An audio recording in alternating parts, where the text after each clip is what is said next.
Greetings, math fans. All right, so this is day 2 of our stats unit, and we're going to just talk about some of the different statistical ideas that we have with this chapter. Okay, so we're going to talk about the distribution, talk about some just different rules and whatnot. All right, so let's get started here. First thing, it's a normal distribution, and in stats, normal distribution is, I'm going to read some of the stuff, so kind of bear with me, but it's a continuous probability distribution that describes data that clusters around a mean or an average.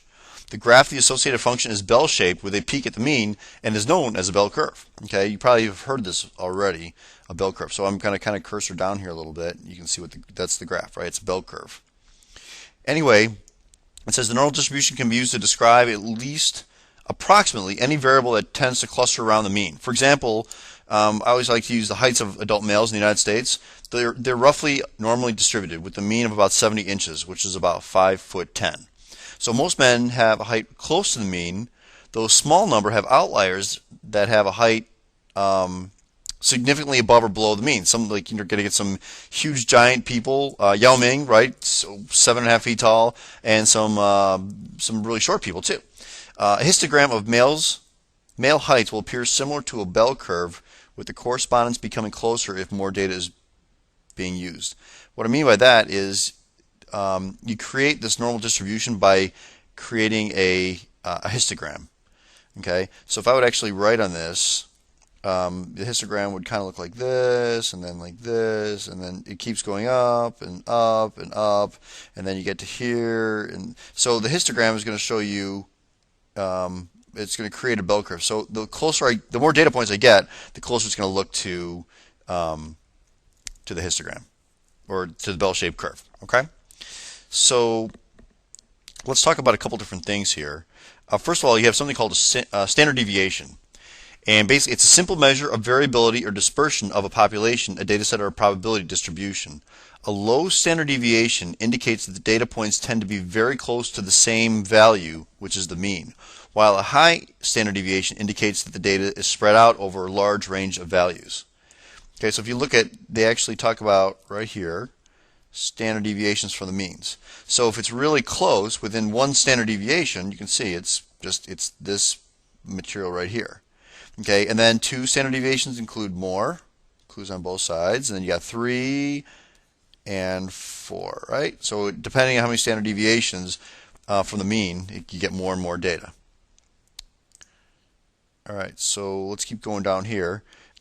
68% of the data is within one standard deviation of the mean. So you get 34% to the right, 34% to the left. 95% is within 2 standard deviations, and then you have 99.7. That's within 3 standard deviations.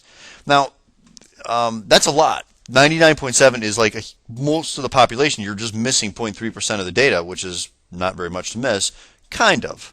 All right, so let's just talk real quickly. You got something called the empirical rule. It states that for a normal distribution, almost all values lie within 3 standard deviations of the mean. It can be used when assessing a distribution if the distribution is approximately normal. So here's the deal, math fans. I like to use this as an example. When you're if you buy a car, let's say you buy a Ford, let's do the Ford Escape, right? They make the Ford Escape usually to handle 3 standard deviations of height. They can't handle everyone's height. They can't make a car, a Ford Escape, to hold Yao Ming. It doesn't make sense because you're going to get a few people in the world that are 7.5 feet tall, and it's not very economical for the company to do that. It's not a good business model. Okay, they need to actually fit the car to fit a good chunk of the people, but it can't fit everybody because you'd make an enormous car, and that would take care of a couple people. Okay, so unfortunately, Yao Ming has got to get his car modified, or he's got to just buy a bigger car or a convertible so he can stick his head out the top, something. But he can't. You just can't build cars for everybody. So that's what the empirical rule is: 3 standard deviations. Okay, so I'm giving you a lot of different things. I'm telling you standard deviation to empirical rule, something you got to know for the test and for even the final exam. And really, you're going to learn a lot of stuff later on in life in a stats class. Okay, this is just kind of to touch a little bit of all the different stats topics. All right, so empirical rule is 3 standard deviations away. Okay, let's keep going here. You got something called the Z-score. Standard scores are also called Z-scores, Z-values, Z-scores, normal scores, standardized variables. The big ones use the Z-score. The Z-score indicates how many standard deviations an observation is above or below the mean. They can be positive or negative to show direction from the mean.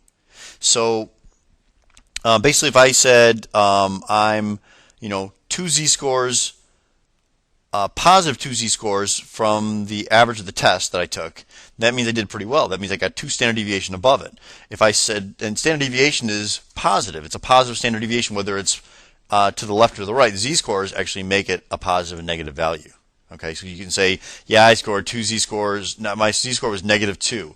That's pretty bad. You scored 2 standard deviations below the mean. Not good. Okay, you need to study harder. All right, so that's what, but it allows comparison of observations from different normal distributions, which is done frequently in research. Variance, simply the standard deviation squared. Okay,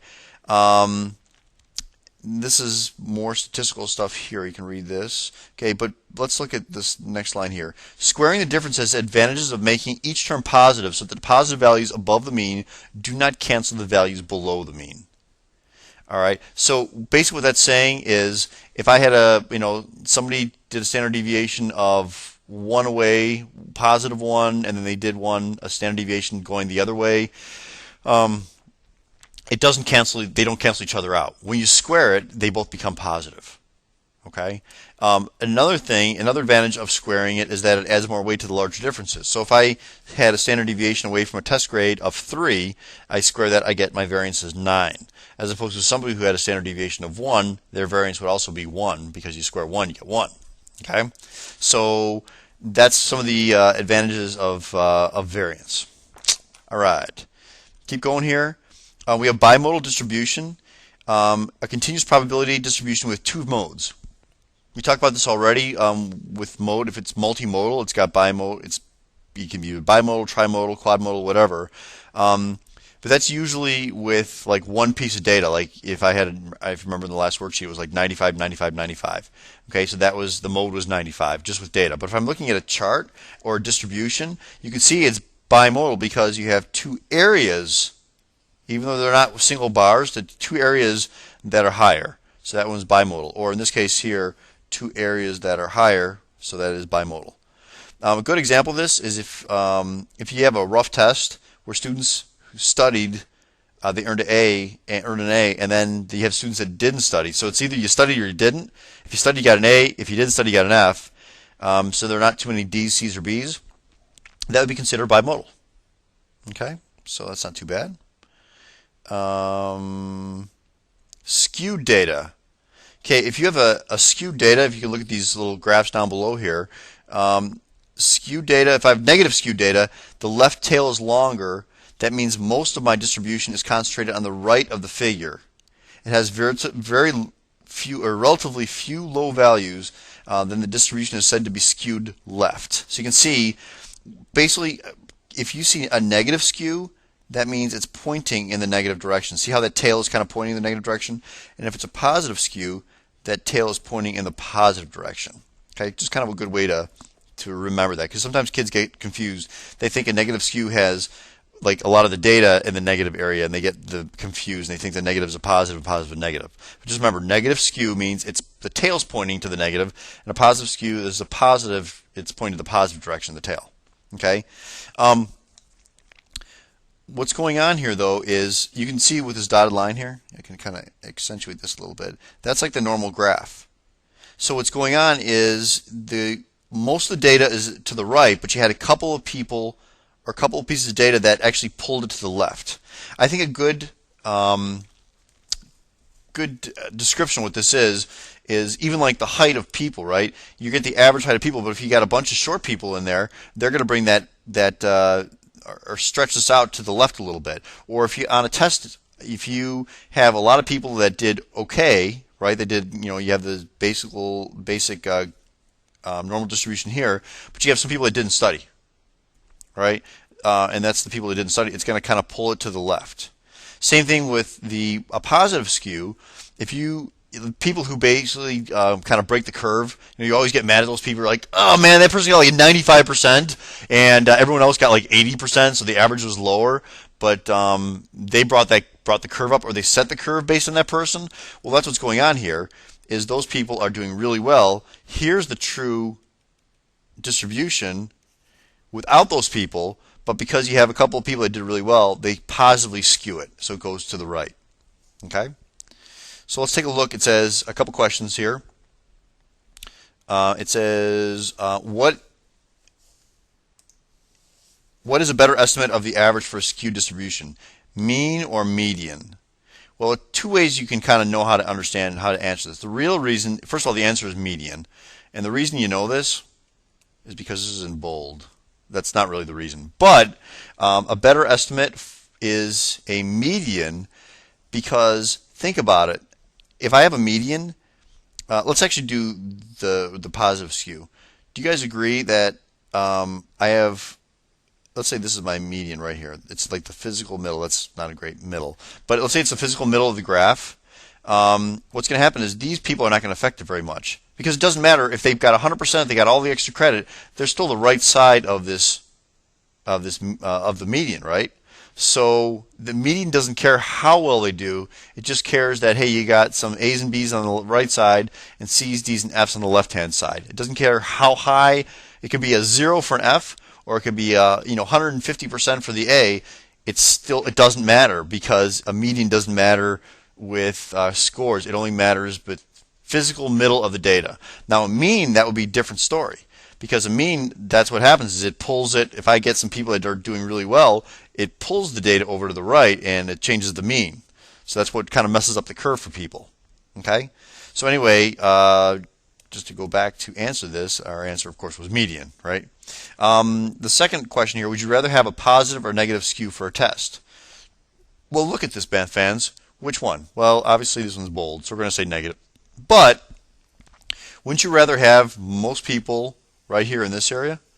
I mean, you want people to do well because you might be in that group. Okay, you're going to get a couple people that are, in this area right here that didn't do all that great and that are pulling it a little bit to the left, but you want the negative skew, because if you did a positive skew, that means a lot of people did poorly and only a few people did well. Okay? All right, so let's keep going here. The next one is we're going to use our graphing calculators to find standard deviations. All right. So what we're going to do is, let's bring up our graphing calculator. You move this over from the directions a little bit. Well, you hit stat. We talked about this using the stat button here already, but let's hit stat. And it's always good to reset your columns, right? If something, let's see, if I go to let's go to edit real quickly. Watch what's going to happen. I have data in here already. Okay, so if I want to clear the data, so I'll just review real quickly with you guys. Okay, let's just say this column was deleted. So let's say if I hit delete, column's gone. You're like, no column. Well, that's when you go to stat and do 5, setup editor, and you hit enter. And then if I go back to stat, edit, you can see it's back. Now, if I want to clear all the data, I just go to the top. I hit clear, not delete. Delete deleted it. Clear clears it. Makes sense? And hit enter. Okay, clears it out. So my given data, huge amount of data, I want you to enter 1, 2, and 3. So 1, 2, and 3. Okay? And then you hit, once the data's in there, you hit your stat key, and then we're going to go to calculate, so cursor over to calculate, and then I'm going to do one variable stats, and just hit enter. Now, if you have, this is actually the old operating system on this calculator, which I don't really know how to update the one on the computer here. But a lot of you guys will have like 3 lines, and you'll have to hit enter, enter, and basically you want to do calculate on the last one, hit enter. So if you hit enter enough times, it'll actually figure it out. If you don't, if it looks like this, I'm going to hit enter, and this is what I get. Okay, so that X bar right there is the average. It's the mean. So it's 2, right? Think about it. 1 plus 2 plus 3 is 6. 6 divided by 3 is 2. The next one is the sum, which adds them all together. The next one is the sum of squares, which you'll use some other stats class. But the sum of squares is 1 squared plus 2 squared plus 3 squared gives you 14. This S of X We're not going to use that. That is a sample standard deviation, but again, we're not going to use that. This is we're going to use this little symbol right here. It's called sigma. It's a small sigma. Capital sigma is actually above here, right? The E symbol, I guess you want to look at it, but this is small sigma, and this is for the S was for a sample. This is for the population. I think that's what I don't know if I said it right. Okay, anyway, this is for the population. Not that you really need to know that, but it's 0.81. So one standard deviation is about 8.82, right? And if you think about our data is 1, 2, and 3. So the mean is 2, and it's saying, well, if it's 1 and 3 are not even within one standard deviation. It's very few pieces of data, but 1 and 3 are not even within one standard deviation. It's actually within 2 standard deviations, because another standard deviation is like 1.6, right? So you can kind of cursor down here. You can see a few more things if you'd like. N is 3. The minimum is 1. The Q1, this is from our modified box and whisker plot as well. And then we got Q3 and max. Okay, so it kind of gives us some of the different things, the different quartiles and whatnot. All right, so we got everything here. Now, and I even listed on this in the chart here. So let's go down a little bit. And this says, what happens when we type in more data? 1, 2, 3, 4, 5, 7, 8, 9, 10. What do you think will happen to the standard deviation? Well, let's kind of take a look at it before we answer everything. So if I go stat, edit, and let's cursor down here to 4, 5, 6, 7, 8, 9, and 10. Okay, make sure your data is all correct. We're on the 11th line, so we have 10 pieces of data. And then we're going to do stat, and we're going to cursor over to calculate, and we do one variable stats again. Okay, I hit enter. And you can see what's going on. Obviously, our mean has changed. It's 5.5. It's larger now. But our standard deviation, this S of x, or sorry, this guy right here, I can't highlight this one. But our sigma, little sigma of x is 2.87. And it's a lot bigger. Which, doesn't that make sense? If you type in more data, especially because it's more spread out, you're going to get a bigger standard deviation. Okay, it just makes sense. That's what happens. You get a bigger standard deviation the more the data is spread out. I want to do one more real quickly. So let's go stat, edit. Let's clear this out. And what happens, math fans, if I do, let's just do 5, 5, 5, 5. Let's do a bunch of 5s. So we'll do 5 5s. I like 5s. Okay, and what's going to be our standard deviation? Well, you probably should have an idea what it is. Let's figure it out. Our standard deviation is 0, which makes sense because it's all the same number. So there is no fluctuation between. It's all at 0. Okay? Cool. Cool. All right, so let's keep going here. Just the next thing is just kind of a nice, friendly chart. Just to give credit here, it's from that nice little website. Can highlight it right here real quickly. Here's the website it's from. Some good data about average height of a man. Okay, so people come in lots of different heights. Think of the height of American man. So basically what I did is if you have the average height of a man is 5'10", that means half the men are taller than 5'10", half are shorter than 5'10". This one fact does not tell us much about how height is distributed, however. Okay, one could ask, what's the tallest American man or what's the shortest? How many men are over 6'6"? Okay, suppose you measure the height of 100 men chosen at random off the street. You would most likely measure something like the following table. All right, and you can kind of see what's going on here.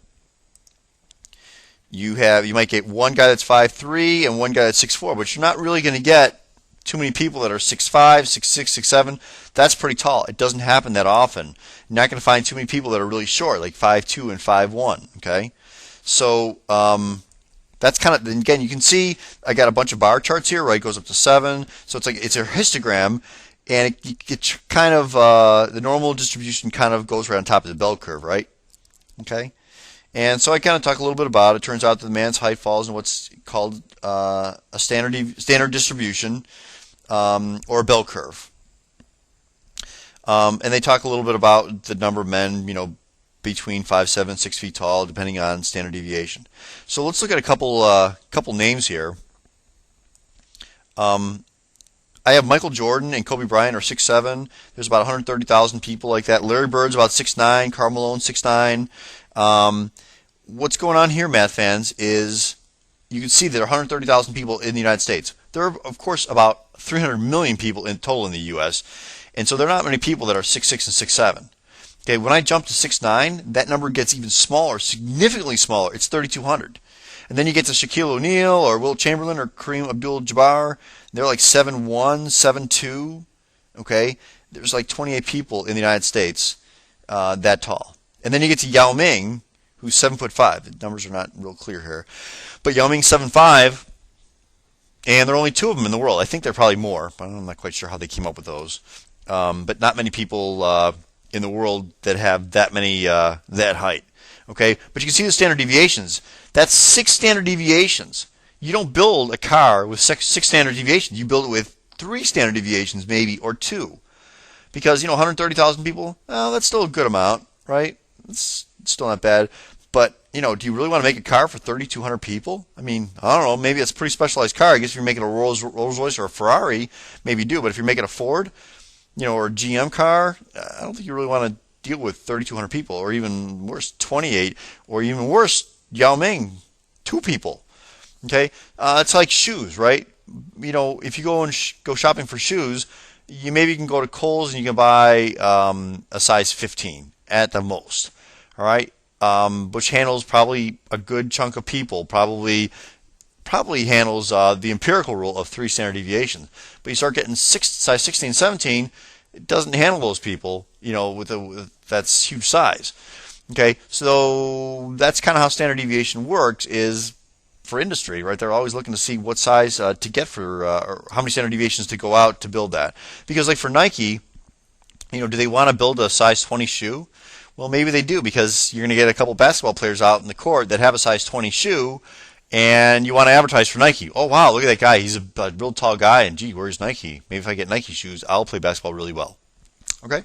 So just, kind of a reason to get, maybe to build something that's a really small for a small population. And here it kind of just shows people men in America. Okay, you can see that everyone's kind of grouped around this. Then you have less here. I mean, like I'm about 6'2.5". So I'm like within 1 standard. I'm a little bit above average, but within 1 standard deviation. Okay, somebody in the class who's like 5'5" or 5'6", they're within 1 standard deviation. So they're close. It's when you start getting out here, you're the 2 standard deviations out here, and people start getting kind of big, right? Do you really build something for 3 standard deviations for 6'7" to 6'10"? I don't know. But it just kind of gives you a little bit of an idea of what's going on. And then you get, people who are, 6 standard deviations, they said 7'4" to 7'7". That's a pretty enormous person. So anyway, that's kind of the basic stats unit here, math fans. Cover just kind of, touched on a couple things here. Make sure you know what different things mean. Obviously in the homework, you're going to have some discussion about what standard deviation means a little bit and whatnot, skewed to the right or to the left. And anyway, hopefully it was kind of a short video. It's about 25-minute video. Hopefully you guys learned some stuff here, and hopefully I'm sure you'll take a stats class in the future, because most people do. Okay, that's it. Math fans, have an outstanding day. Adios. Goodbye.